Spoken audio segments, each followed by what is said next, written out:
We're at the Gooding auction at the Pebble Beach Equestrian Center. Gooding, of course, is the official auction house of the Pebble Beach Concours d'Elegance, and this is the star of the show. If you like high-box Formula One cars from the 70s, this is for you. This is the Ferrari 312T that Niki Lauda used to win the French Grand Prix, and it was one of the cars that carried him to his first championship in 1975. The car lived up to expectations and sold for a hefty $6 million. And that was not the only racer with high expectations, as Paul Tarsey and I found out. Isotta Fraschini. I mean, it just sounds so good. It just sounds so wonderful. It's fun to say.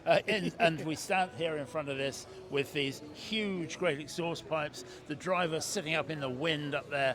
But this car has a lot of history. It sure does. This was Fraschini's Indianapolis race car. He had won the Targa Florio in 1908 with a similar car. Came to the United States and raced to finish second at the Vanderbilt Cup in 1908, but then went on a string of, he won the Lowell Cup, he won 4 or 5 other big American races, but he wasn't really satisfied with that. And then in 1911, when we started the Indianapolis 500-mile race, that started to gain international prestige and stature. So in 1913, Fraschini commissioned 6 of these cars to be built, to come and race at the 1913 Indianapolis 500-mile race. Now, that was the first year that the race actually had sort of an international appeal. Peugeot actually won the race, so that tells you a little bit about the international appeal of the race, that a Peugeot won it. But 6 of these cars were built. They brought 3 works cars to the Indianapolis 500. The cars, unfortunately, were built in a hurry, and they were built during a time of labor unrest in Italy. I find that hard to believe. As you would, exactly. And none of the cars finished, unfortunately. And Fraschini blamed the poor labor during the labor unrest for the poor quality of the cars. This particular car was raced by terrible Teddy Tetzlaff, and he was an American racer. He was the only American driver on the team, and he was able to get this car 118 laps in the Indianapolis 500 before it succumbed to mechanical problems as well. But this is a great piece of Italian racing and Indianapolis 500 racing history, and I love that it is juxtaposition here in the show next to Niki Lauda's French Grand Prix winning 312T, because it is the epitome of Italian racing, both good and bad. We've talked a lot when we go around Pebble Beach generally about some of these historic race cars, where you kind of think about how they've lived, about the life they've lived. Look at this. This car here, that obviously you'd have had a riding mechanic. Yes. And that you'd have had that we have a wooden floor, we have brassware, we have presumably this car would have been running on bricks around Indianapolis. That's exactly right. The racetrack was still bricks back then, and as you say, even the gauges are fantastic. Everything about the cockpit is so austere. It's got a wood floor. It's got the handbrake, and it's got just a couple of gears, the gas pedal, the clutch. I mean, it is absolutely. It's got all the right patina for what you would expect from 1913. The big surprise at Gooding was the 1931 Studebaker Indy Special that sold for a record over $1 million. But some cars didn't live up to potential and didn't sell. Here are 3 of the most interesting. One of the big themes of Monterey Car Week in 2019 is the 50th anniversary of IMSA. So many of the auction houses are offering cars from that period. Here is one of the best. This is the TRW Jaguar XJR10. This car competed in both the Castro livery and in the Bud Light livery. It was driven by the likes of Price Cobb, John Nielsen, Martin Brundle. It had a great success in the United States, competing against the Porsche 962s with numerous victories and podium finishes. There are 2 cars at this year's Gooding & Company auction that have a great deal of Briggs Cunningham heritage. The first is this Lister Jaguar. Now, Paul, Lister really came to fame with the Nobly, and that was kind of a car, as you were telling me earlier, that you could put any sort of engine in. But after the fire in 1957, Lister stepped up and basically saved the Jaguar racing program, didn't they? Absolutely. That Lister were one of those companies that built specials, and that they would build all sorts of things. MG engines they built some with Coventry Climax engines that we were Yeah. later to see in Formula One, and that they kind of evolved into building the Jaguar. That first of all, as you say, it was the Nobly, great name for a car, Yeah, and never official.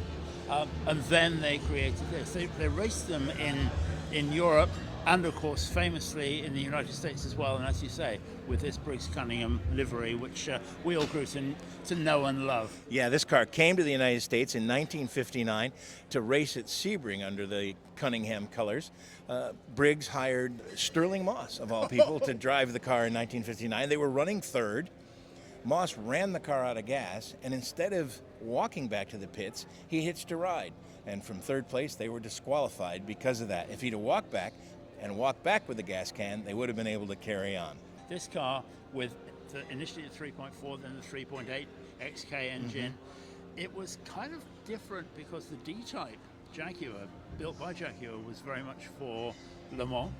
It was kind of very aerodynamic, but certainly in the UK and in the US, the twisty, particularly the airfield circuits like Sebring, like Silverstone, that it just wasn't any good, the D-Type, and was not very successful if you really look at the figures. Whereas this was built to do just that, built as a customer car, that they ran a works car, but they were built as customer cars commercially, and that's why it looks just so brilliant. And the proof in the pudding in what you're saying is after that inauspicious debut at Sebring, the car then, Briggs Cunningham, put it in the hands of Walt Hansigan, and Hansigan drove the car to the 1959 SCCA National C-Class Championship. So winning at least 5 or 6 races on his way to that championship. So this is a car with a great amount of very successful racing provenance. Another Briggs Cunningham car from 1959 is this Oscar Tipo S273. Now this car in 1960 was raced at Sebring by Denise McCluggage, the famous American journalist and female racing pioneer. And Paul, this Oscar, this is the child of the Maserati brothers. They started building these cars in 1947, didn't they?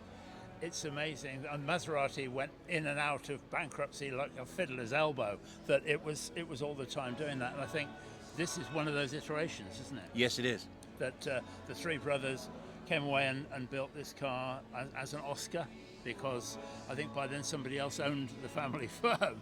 And so the car we see here in what had by then become the traditional American racing livery of white with the blue stripes, and this car, little sports car, it's kind of on the cusp of a number of different things. It superficially looks quite modern. Yes. It looks quite up to date, but then you look at it and it's harking back to those early 50s race cars when you look at the detail of it. And the girls drove this car to a top 10 finish in class. And here's another interesting bit. We've talked already about the Camerati racing operation and how some of their cars are at auction this year. This car at Sebring was loaned by Cunningham to Lucky Kasner to run Denise McCluggage in the 1960. So it's a small world. 6 degrees of separation, you might say. It was a good day for race cars crossing the block at the Equestrian Center. In fact, 4 of the $17 million sellers had great racetrack provenance. But as usual, the big money cars grabbed the biggest headlines. Leading the way was one hot Ferrari. We've already talked a lot about the Ferrari 312T that's going to garner some great interest here at the auction. Here is another Ferrari that's going to draw some unbelievable interest. This is a 1958 Ferrari 250 GT long wheelbase. It's a California Spider. And it sold for just under $10 million. Here are the top 3 cars at the Gooding Pebble Beach auction. The 250 GT Cabriolet brought over $6 million. The Fraschini and the Porsche were the next 2 highest race cars to cross the block. Gooding enjoyed a 77% sell-through rate with an average sale price of over $700,000 this year. Over the 2-day event, the total realization was over $76.8 million from 104 cars sold.